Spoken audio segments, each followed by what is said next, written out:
We're delighted to bring you our history tape number 157. This is It Happened in Grand Prairie, and we have such a wonderful program scheduled for you today on this October the 15th, 1991.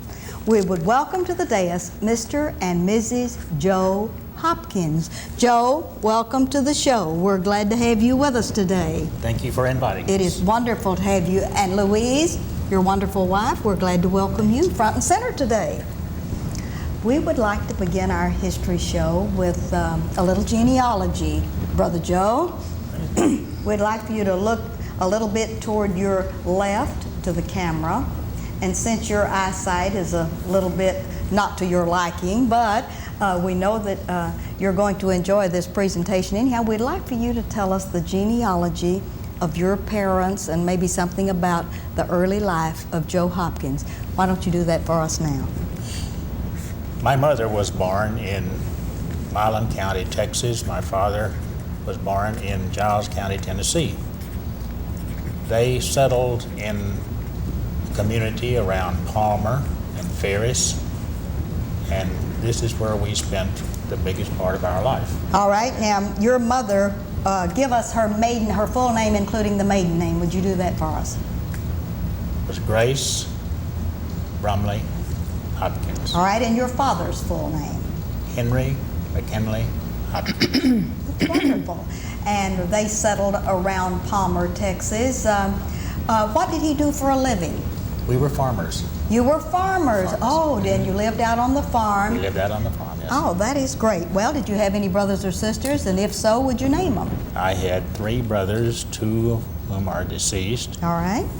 One was Shirley Hopkins. He was the oldest in the family. All right. The other one was Virgil Hopkins. He was next to the oldest. And then I have a younger brother, Charles Hopkins, who lost his life in Korea. Oh, I see. All right. Now, let's get to Joe Hopkins, center stage. Where were you born? When were you born? And tell us a little bit about Joe in the early days. I was born at Ferris, Texas. All right. There I went to school in Ferris for 1 year. Mm-hmm. And then we moved to Palmer, and this is where I spent most of my time, in Palmer. However, there were a couple of years that we moved out from Ennis, and I went to a little school called Alsdorf, a little community. Mm-hmm. Now, don't ask me exactly where that is. I think it's just beyond civilization. I see. But it's somewhere in there. And this little school was a country school that had 1 teacher and 7 grades.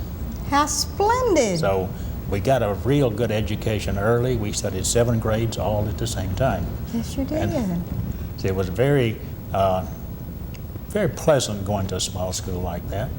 Well, tell me, Joe Hopkins, how about the teachers that affected your life during the time, especially in your elementary grades? Do you remember any real special teachers that really gave you a charge to continue? I had one teacher that was definitely a jewel. Well, they all were good, but this particular one was named Catherine Swartz. All right. And she was a product of Palmer, Texas, and then she went back to teaching school there after she had her education. This lady was one of the most strict individuals I've ever seen, other than my mother. I see. There was no in-between, there was no mediocrity. It had to be right, and Yes. it had to be there. She taught me English, history, and a few others. I don't remember just which they were. But this lady taught me in school, and then when I went to church, she taught me in Sunday school. I just couldn't get away from her. I see. She was there. But a real teacher. Had a great influence on your life. Great influence because of the type of person she was and because of the interest she had in the students she taught. All right, now Joe, living on a farm, did you live out on the farm? How did you get to school? Did you commute? Tell us about that. We walked Walk for to a biggest school. part of the time. All right. And then we rode school buses. some. All right. But the biggest part of the time, we were so close to the city that we had to walk because were not far enough out to ride school bus. I see. And so that's the way we got there. And did you help your dad on the farm? Did you do any kind of chores when you were growing Well, up? Yes, my dad passed away when I was 5 years old. I see. So he passed away in 1930. And I didn't know that much really about him. All right. But when I got old enough, yes, I did chores. By the time I was 6 years old, I was well aware of what work was. What all kind of chores did you do? Some of our viewing audience, especially the boys and girls that research these tapes, they might like to know what a young man did back on the farm those days. Well, there were a lot of jobs to do. You fed the chickens, you gathered the eggs, you milked the cows, you fed the horses, and you did just anything that came to your mother's mind for you to do. I see. And having several boys around that were older than you, that really did help you a little, though, didn't it? Not much. Not much. Not much. I didn't like farming. From a very early age, I did not like to live on a farm. I was a rebel long before they ever heard the term in modern day. I see. Because I could see no future. I was an ambitious person. I had ideas of my own. I wanted to explore these ideas, and I did. All right, now, when you were in school, say in your high school career, what were some of your specialties? Did you play football? Were you an academic person? I was not an academic person. I see, but tell us what you were. I was a student, and that was about it. I was not the lower age of the class, and I wasn't the highest. But I made it through school, and then when I became 18 years old, in order to get off of the farm, I went into the service. All right, and give us the part of the service that you went into. When I first went in, I was in the anti-aircraft artillery. I was in the 820th Automatic Weapons Battalion, which was an anti-aircraft artillery, and we spent most of our time in California. Okay. Then, after about a year and 3 months of that, they decided they needed no more anti-aircraft, so we went to the infantry. All right. And then, when I got into the infantry, I took my infantry training at Camp Carson, Colorado, which is at Colorado Springs. It's Fort Carson now. And then I immediately went to Europe, where over there I joined the Company B of the 38th Infantry of the 2nd Infantry Division. And this is where I saw my combat infantry tour of duty. Yes, over in the European theater. Right. Okay. I spent about 3 or 4 months continuous combat, in contact with the enemy. In what area of Europe? Around Saint-Vith, close to Bastogne. Yes. Everybody is familiar with Bastogne. Yes. But during the winter of '44, they called the Battle of the Bulge, I was in the middle of that. And this is where I had frostbitten feet. I see. And so I got out of the infantry. And then after a couple of months in England, in the hospital, they sent me back to Belgium. And I spent the rest of my tour of duty overseas in Belgium, in Liège, Belgium, which is a very old city. There's a lot of good things to see. There I was in an MP. I was placed at with a hospital unit, and I was their MP on the front gate. That is wonderful. I'm going to leave you just a moment in Belgium. We're going to get back to you in a minute, but let's tie you into Louise. Let's start with Louise's genealogy, and then we're going to work up and try to get you two guys together, which is inevitable, see.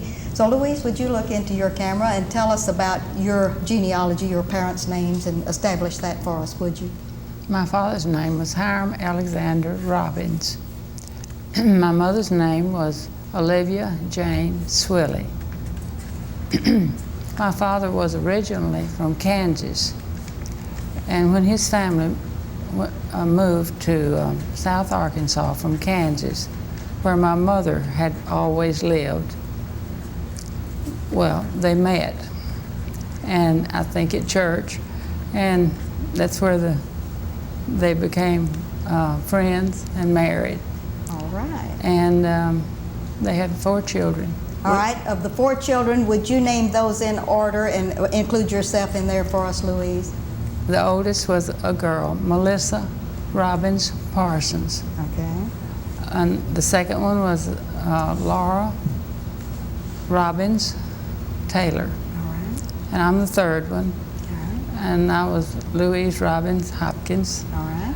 And we had a brother, and he was Aaron Robbins, and he passed away last July. Last July. Well, that is a wonderful family. Now, where was Louise born? In Union County, Arkansas. That's South Arkansas, just south of El Dorado, near the Louisiana line. All right. And do you want us to tell us when, or? I was born in the early, in the 1920s. All right. And just before, we had some good years before the Depression came. Wonderful. And I remember being a happy little girl. And I'm 8 years older than my brother. All right. And I remember the years before we got the baby. Mm-hmm. And I went to a very small school for the first 3 years named Caledonia. Caledonia was in what county? Union. In Union County. Okay, Caledonia School. And How many grades did you have in that school? 3. Had I mean, 3? oh, they had 8 in all. All right. But I went to school there 3 years. But when I was in my 3rd year at Caledonia, All right. all the country, real small schools like Caledonia, merged with Junction City, which Oh, is wow. right on the Louisiana line. These schools made a large school in Junction City, and we were bused to Caledonia, and then we were bused to Junction City. When I was in the 4th grade, I began going, attending school in Junction City, and attended there until I graduated. All right, Junction City, Arkansas, a very special place to you. Louise, how about any of the teachers, or how about the teachers that influenced your life and other people that influenced your life when you were young? I liked especially my 5th grade teacher, Mrs. Preston Muse. I can't say, except that she was just a lovely lady and made everybody feel comfortable in class, and I couldn't see the partiality. I felt like she liked me. Yes. I hope all the students felt like she liked them as well as she did me. She seemed to. She liked children, I think, as I look back and think about the way she related to us. And in high school, a very special teacher was Mrs. Arnold Dowdy. She taught everybody in our family. She taught my oldest sister down through my younger brother. And my sisters and I, especially, I don't know what my brother thought of her, but we thought she was wonderful. She inspired everybody to make the most of their lives and to further their education, and to, really was an inspiring person. All right. What happened to Louise after high school? Well, the storm clouds began to come Yes. about, and the war plants began to come up. Well, in the meantime, both my sisters, who are older, had married and moved to Dallas. So I moved to Dallas with them. All right. And North American aircraft Yes. was in progress. So I went to work for them, and I was a riveter for 2 years. And you were a riveter Yes, for North ma'am. American Aviation for 2 years. And do you by any chance remember your department or your foreman or your boss or anything like that? I was in the plant, And the And I A-Plan? worked on the trailing edge of the Mustang. Of the P-51. And it was always instilled in our minds that we were to be sure that we put those rivets in securely and properly, because those boys' lives were at stake when they were flying in those planes. And you know, we were very conscientious about our work, and we wanted to do it right. All right. Like Did you work the day shift or the night shift? Both, either one that needed me. But to begin with, I worked day shift. There was a graveyard shift. I worked sometimes from 5 to 12, sometimes from 12 to 5 and 12 to 8 in the morning. Different shifts. I see. Normally, they didn't let women work more than 8 hours a day. But if things got bad and they got behind with the work, about a couple of times they let us work 7 days a week. I see. But not very much. I would work anytime they wanted me to, any day. Do you remember any of your associates at North American Aviation? North American is celebrating their 50th birthday this year. When the plant opened, they actually let the contract in 1940, but in 1941 they started working out at the plant, and I thought maybe you might remember some of the people that you worked with. We'd like to put that on our history. That I worked with? Yeah. That I worked with? No, I don't remember You don't the remember names. those? Okay. But I remember I became acquainted with a girl there in another department who had married and was divorced from a boy I had gone to school with in Junction City. So it was a small world, wasn't it? It really was. So she and I became close friends. We had a good time together. That's wonderful. All right, after North American Aviation, how did you meet Joe? After the war, I went to secretarial school, and I became a secretary, and I went to work for an insurance company. All right. Well, when I was working for this insurance company, I became friends with a girl there, and she knew Joe. And she was always talking about Joe, who worked at Republic Bank. And they were just real good friends. And so she said, Joe has a friend that whom he met, I believe, overseas. And he says, Joe says he wants me to meet Jean. So the night that Joe introduced her to Jean, she introduced me to Joe. So we double dated for a while. That was a blind date for both of us. They married the night before we did. Oh, how exciting. We dated about 3 months. That both of is them. wonderful. All right, we're going to leave you for a moment, Louise, and let's get back to Joe and finish out. We left you in Belgium. We don't want to leave you there. After you came back from Belgium, what happened to Mr. Joe?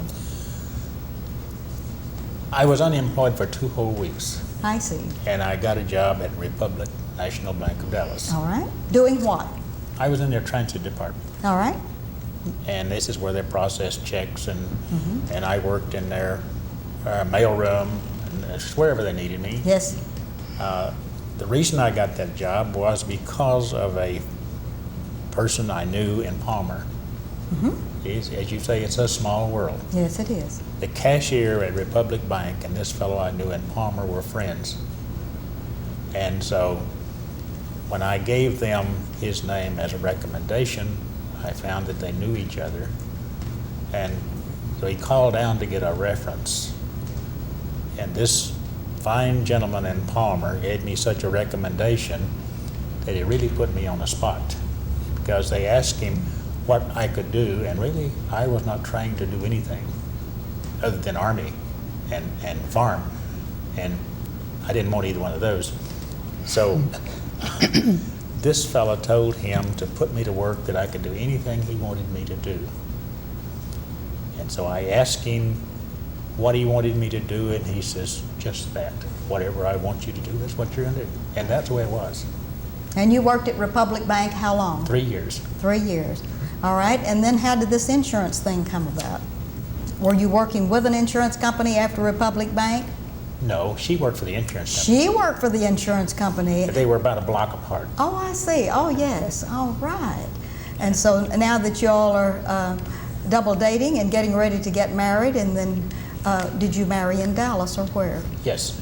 We married in the parsonage of Mount Auburn Christian Church All right. in Dallas. There was a minister there whom I had known from his seminary days, Yes. and he performed the wedding ceremony for us. All right. Getting married at the Mount Auburn Christian Church, whatever brought you in the direction west to Grand Prairie, Texas, Joe Hopkins? I worked with some fine young men who lived in Grand Prairie. All right. And when we started looking for a home, we had an apartment in Dallas, and I hated that apartment. It was what I called, well, one step above slums, you know. But it's all we could find in those days. You couldn't find anything. So we started looking for a house. And these people with whom I worked suggested I come to Grand Prairie and look. And so we did. And we bought a small house that's still standing out on Northwest 13th Street. Good. 326 Northwest 13th Street. And that's where we moved. 6 months after we were married, we moved into that house. Now, I'll tell you, I didn't like the house. It was too small. In other words, Mr. Phillips, M.S. Phillips, built those houses. You may remember him. And he built that house. He built cracker boxes, and then he built medium-sized cracker boxes, and he built a little bit larger cracker box. Well, we got the smaller cracker box. And the kitchen had a path through it, and that's all. 2 people could not get in that kitchen to save their lives. And so we lived there. But it was a start, wasn't it? It was a start. Yes. Oh, we were wealthy at that time. We moved in that house. We wanted to buy it, and we had $125, and we needed $250. So we put down our $125, and we borrowed the other $125. Yes. And then I paid it back in 2 or 3 months. Yes. We lived in that little house for 5 years. And from there, we built a home out in the Pecan Acre addition. And we stayed there, 25 years.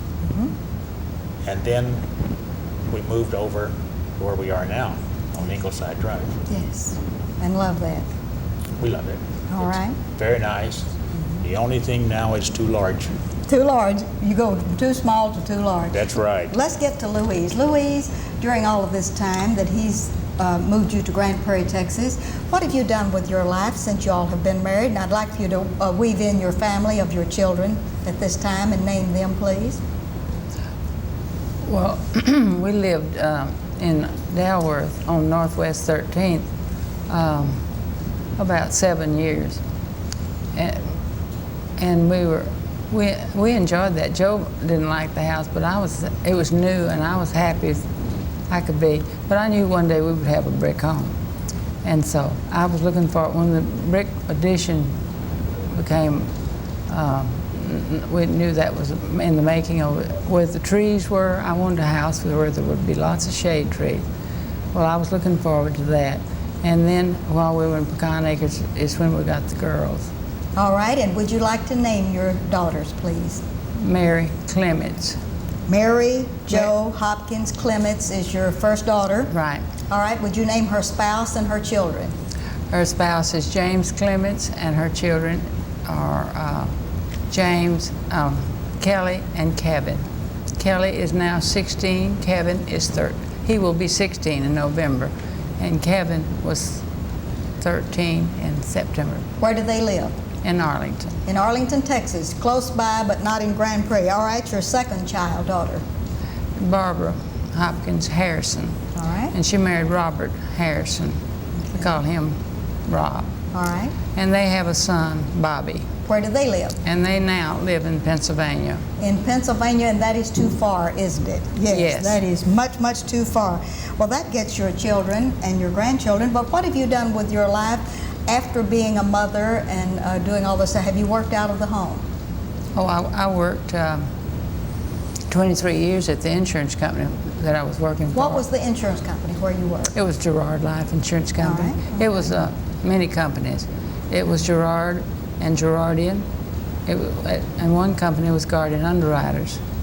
All right. But And I think the last name it had was Gerard. when you retired from insurance, what did you do then? I stayed at home for 7 years. All right. And then Joe decided he sold a business that he had in Dallas and decided to take the business that we have now. And maybe he'd like to tell you about the business Yes, he I has now. think he would like to tell us about the business So that you have then that's now. when I began to work again. And you work with him in the business. Right. That's good. All right, Joe, tell us about how you got into business in Grand Prairie, Texas. Well, you know, after I left the bank, I went to work for the post office here in Grand Prairie. I worked there 8.5 years. Yes. And I decided that this wasn't my deal. That what I needed to do was to do something as to where I could exercise my abilities that I thought I had. All right. And so I took a survey as to the kind of business I need to go into, and I chose the rubber stamp and marking industry because the survey I found there was not adequate companies of that nature. Yes. And so I started my business here in Grand Prairie in 1958. All right. And in 1960, I merged it with a small business in Dallas All right. named Glover Rubber Stamp All Corporation. right. And from that time, it grew. That thing grew so fast that it was amazing as to how it grew. And then I developed a vision problem.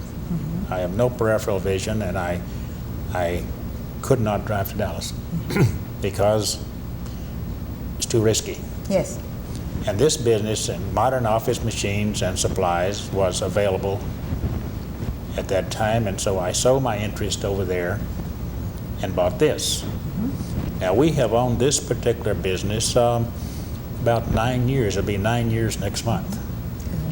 The first 3 years that I had it, we tripled the sales volume in 3 years. The fourth year was real good. And then the economy hit, and it went on the downhill slide. But we just have to rethink where we are, you know. Yes. And you don't get too excited when you have a little adversities. That's right. You keep on trucking, don't you? you keep going, and you think about where you're going. All right. We have about 1.5 minutes left, and I know that your business is so exciting down on Main Street, a little bit offshoot on Davis. But I must ask Louise, before you all leave us, about your church life. I know that she's First Baptist and you're First Christian, so we want to get 1 minute, a half minute in, what you'd like to say about church, Louise. Church means a lot to me. I grew up in a Southern Baptist church. Yes. And Joe knew that when we married. Yes. And I knew that he'd grown up in the Christian church. Yes.